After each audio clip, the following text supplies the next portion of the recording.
put your hands together for Dirty Lola.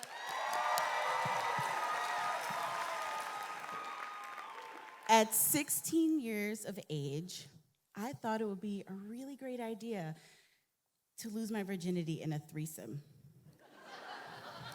Because I felt like it would be less awkward that way. And that might sound a little shocking and like, what were you doing thinking of threesomes? But I went to high school in New York and it was super progressive. Our high school gave out STD tests and condoms, and we had a daycare for mothers who had children. So it wasn't weird to be thinking about these things because a lot of the kids I went to school with were openly gay and we talked about sex. Although we didn't call it sex parties, it was called hanging out. And instead of Netflix and chill, it was Blockbuster and chill, because it was the 90s. Yes, Blockbuster. So I talked to my boyfriend at the time, his name was Adam, and we sat on his bed in his room after making out, and I said, I think I want to do it. I want to do it. But I think we should ask Liz. And Liz was this fever dream 90s fantasy girl. She was short and she had wavy brown hair and little freckles and her eyes sparkled in the sunlight and her wide legs swished just so in the wind when she walked in the hallways. She was fucking magic. And I wanted to fuck her and my boyfriend. So we decided a good time to do that would be at one of the regular sex parties that we had at my friend Peter's house. On half days when our parents thought we were still in school, but really we were at Peter's house fucking. So we go to Peter's house, and regularly to get in, you had to take a shot of some kind of liquor. And it wasn't just to be edgy, it was kind of like, fuck you, you're drinking because you will not tell your parents that you were here because we're gonna tell them you fucking drank. It was like a blood oath, but with Jack Daniels. And we would normally have to set the scene of, it's a tiny New York apartment, so you walk in the door and you're in the living room, and the kitchen's to your left. Yeah, this is my left. And the bathroom's to your right. And there's 2 bedrooms, and then like the living room is just like the main room. And we would normally sit there and we would watch porn or Angelina Jolie movies. Usually Gia or Original Sin. Those were like our favorites. So on this day, we were watching Original Sin, and it was at that point in the movie, like after they did a job, she'd get a tattoo or a brand, I forget, while he anally fucked her. Yes, anal sex and tattoos. This was a thing. Go look it up. It's really good.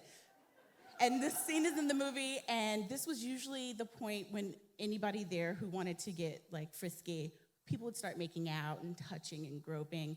Somebody's toe would end up in somebody's mouth. It would just, normal things teenagers do.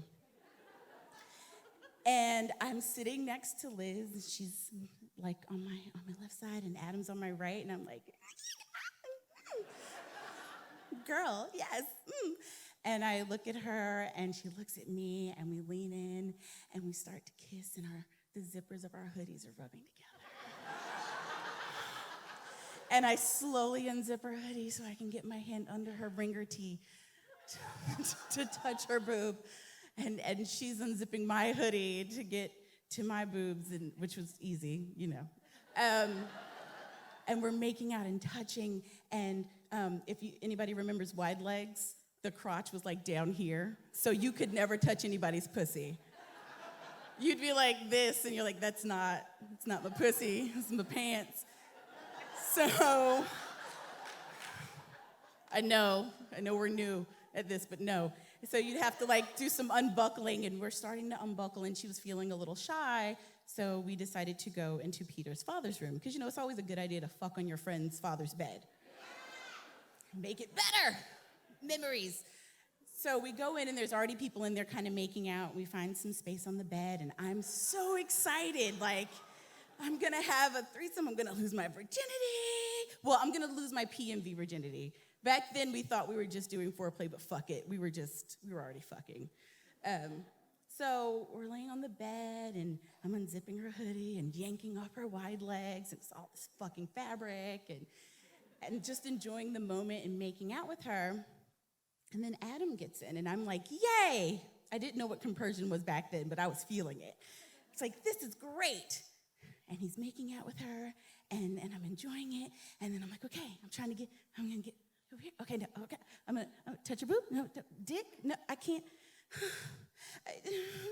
And they're like rolling away from me, and I'm like, what the fuck is happening? This is not how it's supposed to go.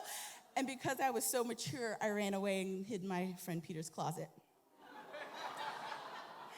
And I stayed there until everybody left. And then I stayed there until Peter said, get the fuck out of the closet. My dad is coming home. You're going to fuck everything up. And I went home and I cried my eyes out. Because I just wanted to lose my fucking virginity already. And I was sad because this girl that I was so fucking attracted to and this boy that I thought I loved had just fucking dissed me. And I was like, fuck this shit. So the next day at school, I'm like, black hoodie, black pants.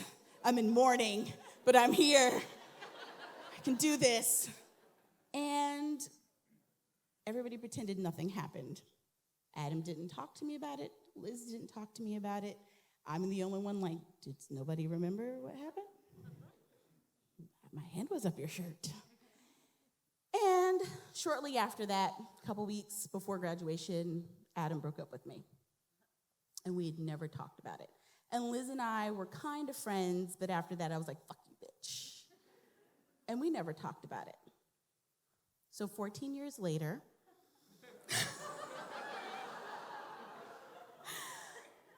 I find myself in a place where I'm like, oh, I like threesomes, but not just for the sake of threesomes, because, surprise, I'm polyamorous! Yes!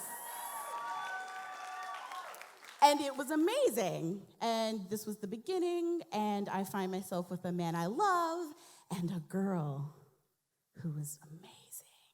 And she had curly brown hair and freckles and sparkly brown eyes, and the little 16-year-old in the back of my head is like, bitch, you've been here, don't do it. Don't do it. And I was like, shut up. She's pretty. We're going to fuck her. And I did. My claim to fame with my husband is that I fucked her first. And that's how you got her to be your girlfriend. You're welcome. But then it came time for the three of us to be together, or in some fashion to be together. And we found ourselves at a play party that was full of other partners that we had. So her husband was there. She was also dating another woman. And we had all been hanging out. So it was like all of us on a queen-size bed, which 6 people on a queen-size bed still doesn't fucking work. Somebody's butt cheeks are going to be hanging off. It's just not going to work. And I was super excited. And I'm, okay, oh, there's a lot of dick here and pussy. And I'm going to touch everything, but I specifically want to be touching these 2 people. And it started out okay, and then at some point they rolled over and they were very involved, and I got a little sad, and then I looked to my left and I was like, dick! Okay, I'm happy, fine, let's do it. Okay, that's good. And I had amazing sex. But there was still that 16-year-old in the back of my head who's like, it happened again. You let it happen again. How did you let it happen again? And so instead of hiding in my friend Peter's closet, because that would be really fucking hard, since he doesn't live in that apartment anymore, I went and I had a conversation with my husband and his soon-to-be girlfriend. And I let them know what was going on and how I was feeling. And it turns out they just thought I was giddy over other dick and pussy, and that they were in my way and just letting me kind of be. And I was like, oh, well, I mean, can we do this some other time then? When there's like less dick and pussy in the room for me to get giddy about? I get distracted. It happens. Fucking happens. But that day, after that conversation, 6-year-old me had gotten justice. It was like, we finally did it. You know, we talked it out, we didn't hide, and we learned a good lesson, that good things happen to those who communicate.